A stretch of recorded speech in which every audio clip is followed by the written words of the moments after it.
Hello, my name is Ari. Welcome back to my channel, or welcome. I am the director and producer and writer of Life in the Bubble, and I would encourage you to watch my documentary film, but also hang around because we're going to chat about some stuff and things that have to do with chronic illness, mental health, and life in general.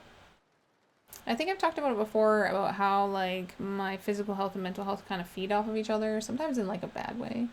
So if I'm feeling really crap physically, my mental health suffers quite substantially, and vice versa. If I'm feeling bad mentally, my physical health kind of suffers.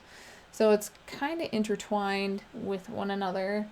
And something that I use to combat that is art. I do very much like to draw and paint and that kind of stuff.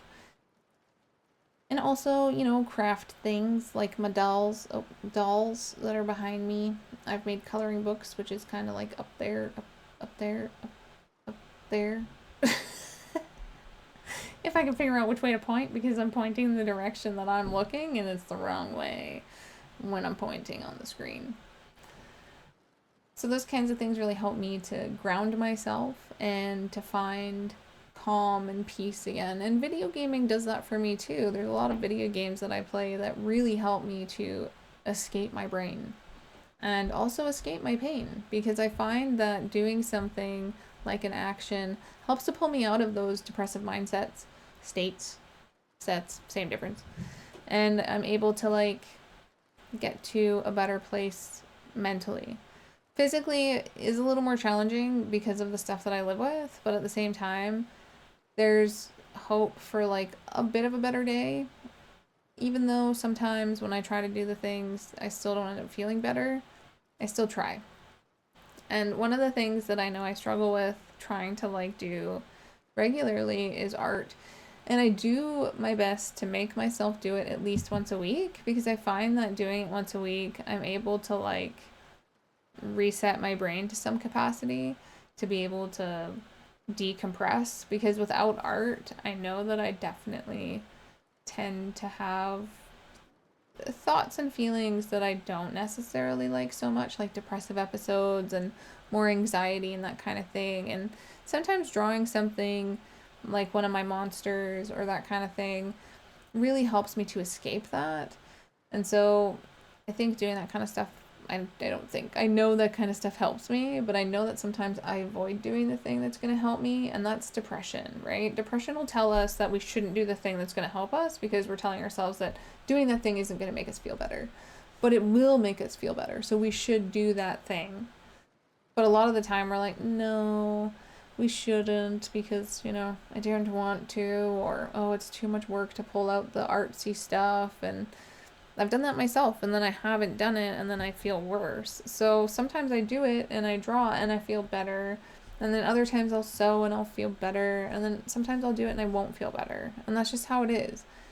The coping skills are there to help me to cope with emotions, right? They're there to help me to get out of those places. And if it doesn't help me get out of that place, then I switch to something like a video game or watching a horror movie. Because who doesn't like a good horror movie, really? So doing those things to help myself does help. And sometimes it takes a while, right? Journaling is something else that I enjoy doing, which I admittedly don't do enough of. But I'll take my phone and I'll talk into my phone and sometimes just vent into my phone. Like, into like the notes thing, and just feel better that way. It's sometimes that's what I have to do. I just have to escape and, you know, rant for a bit, and it makes me feel better. And sometimes it doesn't. Sometimes it just makes me more upset or angry. But it also gives me an illusion of some control. Like, I can control what I'm creating, right? Like, that's why I like art, because I'm able to control every aspect of what I'm drawing or painting or sewing. And if it doesn't turn out the way that I intended it to, it's still something that I created with my hands, which is what I really enjoy doing. I enjoy creating things with my hands, bringing stuff to life from something that may seem lifeless, right? Making a spider out of felt, right? Making two spiders out of felt, and then that other doll back there. that's just sitting there on my sewing machine. Or make the clay doll and that kind of stuff. They all really helped me get through various, represent something very different to me. And that's something about art. Like, it can represent something for me, and for someone else it could represent a phobia, right? Which is also an interesting thing. But then that gets into the realms of psychology, which is an interesting topic as well. But the thing is, without exploring ourselves and the things that we want to do, how can we learn to calm ourselves down, right? Like, I always talk about art because that's what really helps me. I don't know what's going to help you. I don't know what's going to help you regulate your emotions. And sometimes that's why going to a therapist and having conversations can help you source out what that is. Because some people really like physical activity. They get anxious and they want to go for a run, and going for that run makes them feel so much better. They feel anxious, they use their bike, they go wall climbing, like, you know, that makes them feel better. And then they get out of those mindsets, right? And that's the thing, is everybody has something so different. And that's why it's so fascinating and interesting and so very individualized, because everybody is so different. So our solutions are not going to be the same. And I've said it before, I believe everyone on the planet needs therapy. That's my personal opinion, because I think we all have stuff we need to work through, whether we want to admit it or not. And I don't think it's a bad thing. It's not a bad thing to need to learn to know yourself, because we might not know who we are. We may be a people pleaser. We may be someone who doesn't pay attention to our feelings, our wants, or needs, and put everyone else first. And that's people pleasing.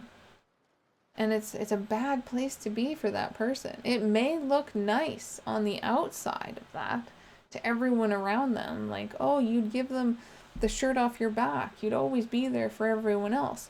Who's there for that person, though? That person, when I was that person, there wasn't people there for me. There was one person that was there for me. So looking back on that really made me realize that that kind of behavior, while I was, you know, doing all of these things for other people, when I was in a similar situation, they weren't doing it back.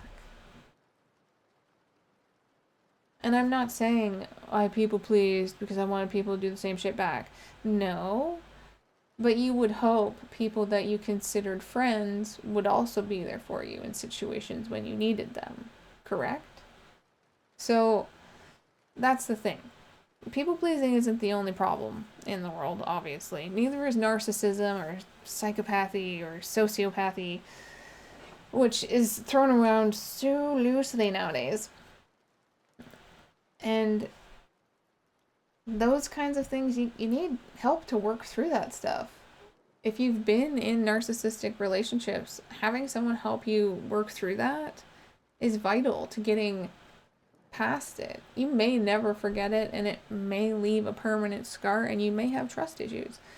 But going to therapy or talking to someone that is qualified enough to help you work through that and to be able to build the confidence again to trust people again is maybe a necessary thing, right? Because it's hard. It's hard to meet people, especially as an adult. It's hard to connect with people as an adult. It's hard to connect with people when you're bubbled. But it's possible. And that's why I keep putting myself out there.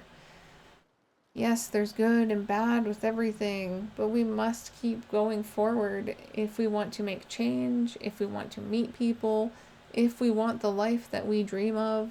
We can't just quit because of other people's negativity. We can't just quit because of our own negativity, for that matter, because I've definitely been negative towards myself in the past and probably will again in the future. But I do my best to remind myself, no, you're doing the best that you can, and you're going to keep moving forward. And no, I don't talk about every little facet of everything I'm doing in my life. But I usually tell you guys when I've finished a project, like, hey, there's this thing, and, you know, check it out if you want to.